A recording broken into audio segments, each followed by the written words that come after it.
যারা আল্লাহরে খুঁজে পায় না তাদেরকে বলবেন পাখির দিকে তাকাও। আওয়ালাম ইয়ারাউ ইলাত তায়রি ফাওকাহুম সাফাতিন ওয়া ইয়াকবিদ মা ইউমসিকুহুন্না ইল্লার রহমান ইন্নাহু বিকুল্লি শাইইন বাসীর। নাস্তিকগুলো কি আমার পাখিগুলোর দিকে তাকায় না? সুবহানাল্লাহ।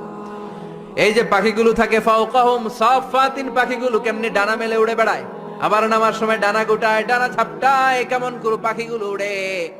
শূন্যের মধ্যে পাখিগুলো কেমন করে উড়ন্ত থাকে, এই পাখিগুলোরে শূন্যে ধরে রাখলো কে?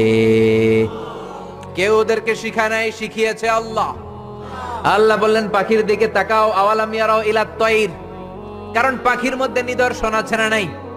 পাখি নিয়ে গবেষণা করলে পাখির রব আল্লাহরে খুঁজে পাওয়া যাবে। এজন্য কোরআনের অনেক জায়গায় আল্লাহ পাখির কথা বললেন, ওয়া আরসালা আলাইহিম তায়রান আবাবি।